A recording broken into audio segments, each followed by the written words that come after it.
So Donald Trump just announced tariffs on basically the whole world, and the stock market immediately crashed almost 5%. But what exactly is a tariff in the first place? How do tariffs work? And even more importantly, how will these tariffs affect you? In this video, I will try my very best to answer all of these questions and break down tariffs in as simple terms as possible, so we all can navigate these very important times effectively.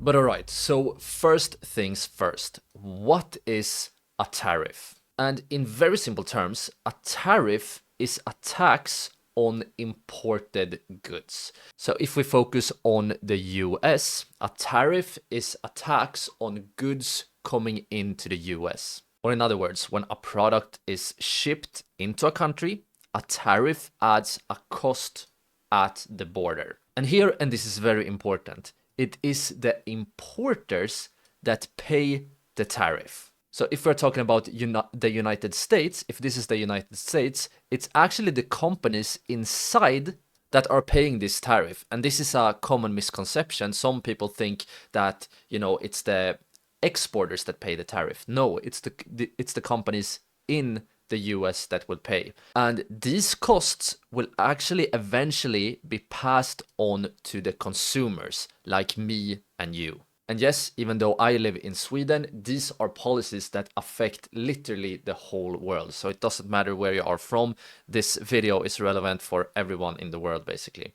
And what is the goal here? So if tariffs creates this sort of negative cost, what is the goal? Well, the goal is basically to make foreign goods that comes from other countries, more expensive, to encourage you to buy local. So encourage you to buy things inside the country. All right, so to really understand this, let's take a look at a simple real world example. So imagine that a foreign bicycle costs $100 to import, $100 to bring in the bicycle to the country. However, now there are a 10% tariff. What happens to this, the price of this bicycle? Well, now the importer have to pay a 10% tax at the border, and this will make the bike now effectively cost $110 because we add the $10 tax. And this lead to that in order for the importer to now make money selling the bicycle, they typically need to increase the price of the bicycle. Or in other words, the importer typically passes this cost to you. But here, and this is very important, a similar American-made bike might now actually be more competitive in price. So what do I mean by this? Well, let's say that, remember, the bike in the beginning cost $100 to import, but after the tariff, it cost $110. But now let's say that the bicycle cost $105 to make inside the US. So before the tariff, it was most profitable to import the bike, but maybe after the tariff, it's now not even worth to import the bike because you can create it cheaper in the US. This right here is basically the goal of tariffs. So now let's take a look at yet another highly relevant example. Let's take a look at how tariffs change prices. So let's see how a 25% tariff affects the price of a foreign-made car. So a car made in another country. Well, let's imagine that before the tariff, the foreign-made car cost $20,000. But then we apply a 25% tariff. So after the tariff, the car now costs $25,000.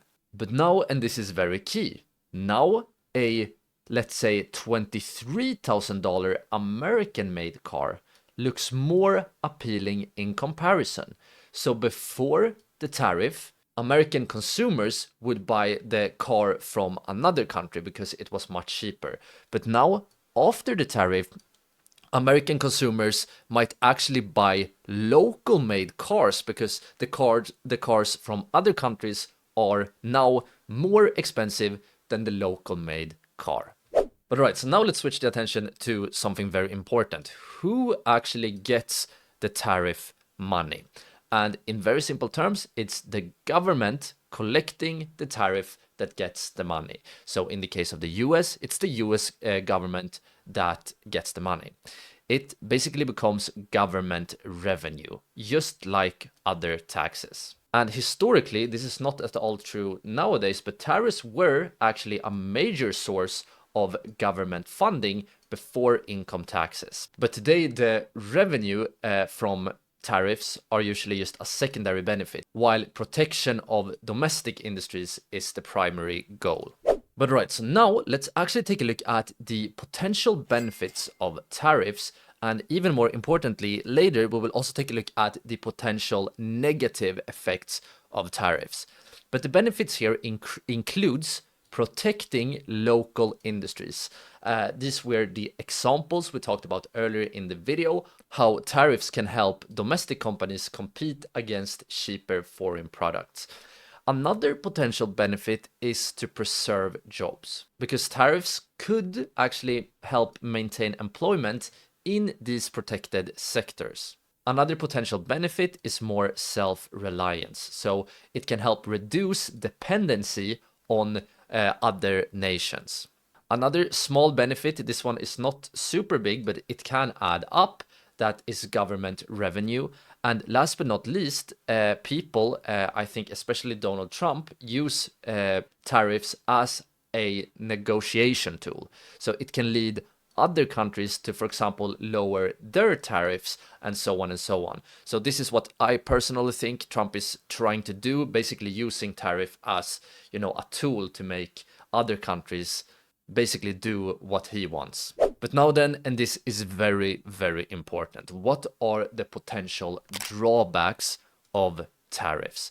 Well, the first drawback, and this one is highly relevant to everyone, basically in the whole world, and this is that consumers will pay more for imported goods. So this leads to inflation. So people like you and me will have to pay more for goods that are imported, and also maybe goods that are actually created in the US but uses imported goods in the production. And this can actually create ripple effects across the whole economy. So this is a very sort of bad potential drawback.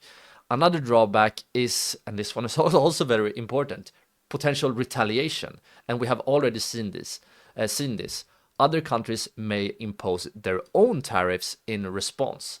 Yet another bad drawback is less choice, less freedom. When we have fewer foreign products available in the market, we as consumers, we can't choose as much. Maybe now, maybe before the tariffs, we could choose between car A, car B, or car C. But after the tariffs, maybe car C is not an alternative anymore. Yet another potential drawback is economic inefficiency. Resources aren't used in the most productive way anymore. If you have been studying economics, you know that tariffs pretty much always, or it will always lead to some kind of inefficiency.